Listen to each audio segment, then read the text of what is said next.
The Columbus Blue Jackets drafted forward Trey Fix-Wolansky in the 7th round, 204th overall in the 2018 NHL entry draft.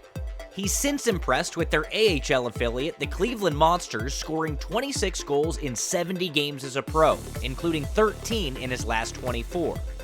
As for the type of player the Blue Jackets got in Fix-Wolansky, the organization's Director of Player Personnel and Monsters General Manager Chris Clark says he's quite a handful. Yeah, he's the type of player that's going to do what it takes. He's not going to be one-dimensional. For him to be at his best, he's not just an offensive player. He's going to be able to, back check, and he's got explosiveness. He's dynamic. He's got great moves. He's got a heck of a shot, all that stuff. So he's got a lot. He can't rely on one little thing. Like I said, skating is quick. He's shifty. He's the type of guy that'll go and get his own pucks. He doesn't wait in the slot for someone else to go get him. He's not just an off-the-rush type of guy. He's the guy that's going to do a lot of little things for his success. The biggest issue for Fix-Wolansky has been injury luck, as he dealt with a groin problem that limited him to 43 games his first year pro and a torn ACL that's only allowed him 24 games over the past 2 seasons. Now fully healthy, Fix-Wolansky thinks he's that much better for the adversity he's faced. I feel like definitely mentally it made me a lot stronger. I listen to my body a lot better now.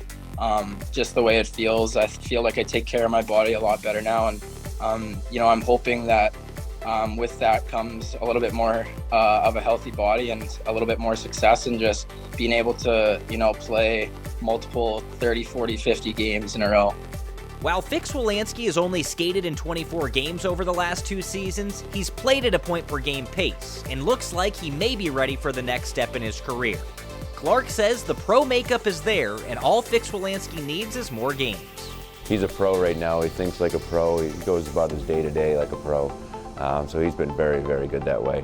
It's just we need to get him into games. We'd love to have him up, and he will be up. He will be in a Blue Jacket uniform not too long, but he needs, he's only played a handful of games over the past couple of years because of COVID last year and the delayed start, and then this year with his delayed start. So we just need to get him pro games under his belt, and once he does that, once he gets up to speed, and we want him here, we don't want him going back down. We want him, when he gets here, we want him to be here for good if that happens. And as for why Clark thinks Fix-Wolansky has a chance to stick in the NHL? Right, just because, last couple of years he was ready, and it's just bad timing with his injuries and things like that. So I think, once he strings a bunch of games together and gets up to speed and is 100%, that's where I think, because I think he has the heart to want to make it, and I think he's going to do whatever it takes. Whatever his ceiling is, he's going to get to it personally for him. So that'll be good to see. Fix-Wolansky recently registered the first hat trick of his pro career and continues to refine his game in Cleveland. But he says he's eager for his first shot in the NHL. I think just like Clark, said, I want to string together games. I want to keep producing the way I can. I want to play physical. I want to play with a little bit of a chip on my shoulder, a little snarly, and hope to get noticed enough to get called up, because that ultimately is my main goal. I think Columbus is a great organization, and they treat us really well in Cleveland. So, I want to play in Columbus, and I want to play in Columbus this year. So that's my goal.